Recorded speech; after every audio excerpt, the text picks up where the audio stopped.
Continuando nossa aula sobre fotossíntese, né? Na última aula eu falei com vocês sobre a estrutura do cloroplasto e também mostrei para vocês aí a distribuição das etapas da fotossíntese no cloroplasto, né? Nós temos três etapas que acontecem na membrana dos tilacoides e temos uma quarta etapa que acontece aí na região do estroma.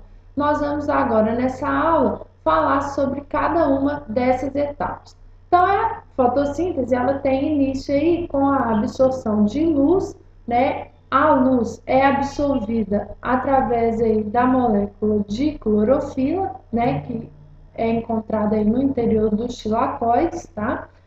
Principalmente no interior, não, na membrana, desculpa, dos tilacoides. Então, a clorofila absorve luz e, na primeira etapa, essa luz vai atuar e ela vai quebrar a molécula de água em um processo que é conhecido como fotólise da água, tá? Lise significa quebra e foto é luz, né? Então é a quebra da água através da luz. Então, a luz vai atuar aqui sobre a molécula de água e ao separar aqui os átomos, né, que compõem essa água, ela vai gerar dois átomos de oxigênio que rapidamente vão se unir formando a substância oxigênio. Os elétrons dessa molécula vão ser separados aí do átomo de hidrogênio, então eu vou ter a formação de um próton de hidrogênio, né, um íon H+, e também 4 elétrons livres. Esse oxigênio aqui é o oxigênio que é liberado para o meio e também utilizado aí na respiração celular. Os íons H+, nós vamos ver um pouquinho mais para frente como eles serão distribuídos e esses elétrons aqui vão ser capturados aí por um aceptor de elétrons e vão ser transmitidos aí, transferidos para a clorofila. Por que isso? A clorofila, quando ela é excitada pela luz, ela perde elétrons. E esses elétrons precisam ser repostos. Então, são os elétrons aqui, ó, gerados na fotólise da água que vão ser transferidos novamente para a clorofila. Então, vamos passar aqui para a segunda etapa, onde nós vamos falar justamente aí da perda de elétrons pela clorofila, né? Essa segunda etapa, o transporte de elétrons, acontece também na membrana do tilacoide e ela parte aí do fato de a clorofila perder elétrons quando ela é excitada pela luz, né? Então, quando a luz incide sobre a molécula de clorofila, a energia que chega ali com a luz é suficiente para expulsar aí alguns elétrons da molécula de clorofila. Esses elétrons expulsos, eles vamos passar aqui para esse esquema, ó. Então, eu tenho aqui, ó, algumas proteínas aí na membrana do tilacoide, tá? Que vão formar a cadeia transportadora de elétrons. Eu tenho aqui, né, naquela região que eu chamei lá de fotossistema, uma concentração de moléculas de clorofila. Então, quando a luz, né, ela incide aqui, ó, sobre as moléculas de clorofila, essas moléculas vão perder os elétrons, alguns elétrons, e esses elétrons vão ser transportados aí ao longo da membrana do tilacoide, saltando aí em proteínas, de proteína para proteína, chamados aí de transportadores, tá? Então, esses elétrons vão saltar ao longo da membrana e aqui no final ele vai encontrar um aceptor final, que é a molécula de NADP+. Essa molécula de NADP+, mais um próton de H+, lembrando que esse próton foi formado na primeira etapa, na fotólise da água, vão se unir aí a esse elétron, formando aqui, ó, a molécula de NADPH. Cada salto que esse elétron dá, ele libera a energia que ele recebeu aí através da luz, tá? Daqui a pouco, na próxima etapa, nós vamos ver para que essa energia vai ser utilizada. Então, aqui, ó, na segunda etapa no transporte de elétrons, o que nós temos? Nós temos a formação aí das moléculas de NADPH. Então, eu tenho o NADP+, que vai se unir a um H+, originado da fotólise da água, e a um elétron que veio da molécula de clorofila, formando o NADPH. Se eu unir as duas reações, a da fotólise com a do transporte de elétrons, eu vou ter que a molécula de água, né, sendo excitada aí sendo quebrada, né, pela luz, vai liberar o gás oxigênio e prótons H+. Alguns desses prótons H+, vão se unir às moléculas de NADP+, e aos elétrons aí da clorofila, formando moléculas de NADPH.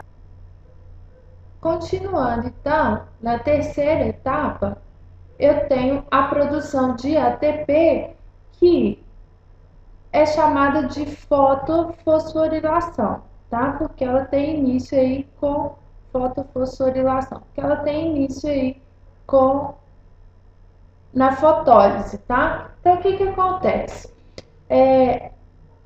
Para cada salto do elétron, eu falei com vocês que havia liberação de energia, né? A energia que esse elétron absorveu da luz. Essa energia, ela promove a entrada aqui, lembrando, né? Se aqui é a membrana do tilacoide, aqui eu tenho a região do estroma e aqui eu tenho o interior do tilacoide. Aqui na região do estroma eu tenho alguns íons H+, né? Espalhados aqui pelo estroma do cloroplasto. Então, para cada salto que o elétron dá, um H+ é transportado aqui para o interior do tilacoide, tá? Então, eu tenho aqui, ó, um acúmulo de íons H+ no interior do tilacoide. Esses íons H+ acumulados, né, o aumento de concentração dos íons H+, ele estimula aí a passagem desses H+ de volta, o retorno deles para o estroma. Porém, o retorno só acontece através de uma enzima que é a chamada sintetase de ATP. Então, o H+ é expulso aqui através dessa enzima, que funciona da seguinte maneira. Ela funciona aí em giros, tá? Ela gira aqui na membrana e para cada giro que ela dá, ela possibilita a ligação de um grupo fosfato em uma molécula de ADP, formando assim a molécula de ATP. Ou seja, para cada H+ que eu tenho expulso, né, que eu tenho indo em direção ao estroma, eu tenho a formação de uma molécula de ATP. Seguindo então para a quarta e última etapa, a etapa da fixação de carbono, lembrando aí que essa etapa é a única que acontece no estroma do cloroplasto, nós vamos então ter a formação do glicídio, né? Nós vimos aí nas duas últimas etapas a formação das moléculas de NADPH e também das moléculas de ATP. Essas duas moléculas, mais alguns prótons de hidrogênio, serão unidos então ao gás carbônico, dando origem aí, formando aí o glicídio, né? E sendo que o glicídio aí mais comum que nós conhecemos é a glicose, né? E as outras partículas aqui, os ADPs, liberando aí os ADPs, os fosfatos, o NADP+, e também água. Então, é na fixação do carbono que eu vou ter a formação aí do glicídio. Então, nós temos aí, pessoal, 4 etapas da fotossíntese. As 3 primeiras etapas, elas são diretamente aí dependentes da luz e por isso são conhecidas como reações de claro, tá? Que elas são dependentes aí diretamente da luz. E a quarta etapa, ela depende aí da produção de ATPs e NADPH e também da absorção de gás carbônico, não sendo dependente direta da luz. Então, ela é chamada aí de reação de escuro, tá? Não considere, né, não se engane que a fixação de carbono não depende da luz. Por quê? Porque ela depende de produtos que acontecem nas reações de claro. Mas uma vez existente esses produtos, a reação aqui, ó, ela não precisa da luz para acontecer.